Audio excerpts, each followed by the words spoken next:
நம்ம எந்த நிலையில் இருக்கிறோமோ அந்த நிலை நீங்கள் நம்ம ரசித்து எப்படி நம்ம அதை எடுத்துக்கிறோமோ அதை பொறுத்து அடுத்த நிலை கிடைக்கும். இதுக்கு ஒரு சின்ன கதையை சொல்லுவாங்க. ஆலமரத்தில் ஒரு இலை இருந்ததா, அந்த இலை மேலே இருக்கும். அது நல்லா காற்று வீசும்போது நல்லா அழகாக ஆடிக்கொண்டே இருக்கும். திடீர்னு குயில் வந்து காற்று வீசிச்சு. அந்த பல காற்றுனால இலைகளெல்லாம் உழுது, ஒரு இலையா.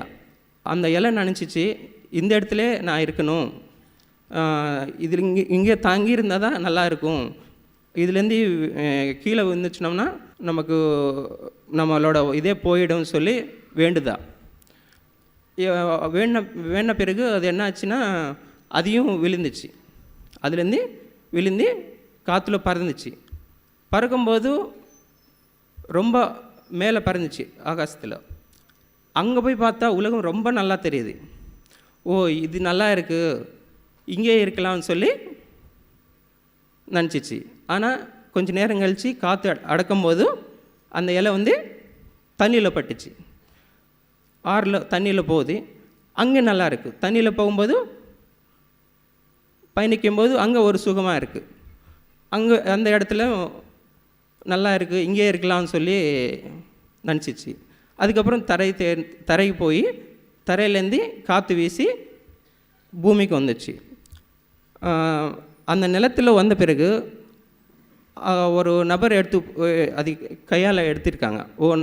அதுக்கு முன்னாடி அவங்க என்ன நினச்சிருக்காங்க, இதோட என்னோடய வாழ்க்கை போயிடுச்சு, நான் எதுக்குமே தேவையில்லை, நான் யூஸ்லெஸ்ன்னு சொல்லி நினச்சிச்சு. அதுக்கப்புறம் அது ஒரு நபர் எடுத்து போய் அதில் வந்து இலை, காஞ்ச இலை மேலே ஸ்ரீராம் எழுதி இன்னொருத்தருக்கு பரிசாக கொடுத்துருக்காங்க நபருக்கு. அது கொடுக்கும்போது அவங்க என்ன பண்ணியிருக்காங்க, அதுக்கு ஃப்ரேம் பண்ணி கடவுளுக்கு கேட்ட போய் எடுத்து வச்சு அது பூஜையாக பண்ணியிருக்காங்க. அதோட வாழ்க்கையே போயிடுச்சு, இதுக்கப்புறம் எது இல்லைன்னு சொல்லி நினச்சிட்டு இருந்தது. ஆனால் அது இப்போது ஒரு கடவுள் போல் ஆயிடுச்சு. நம்ம ஒருத்தரும் ஒரு இடத்துல இருக்கிறோம். அந்தந்த இடத்துல நீங்கள் திருப்தியாக வாழ்ந்தால் அடுத்தடுத்த நிலைன்றது தானாகவே கிடைக்கும்.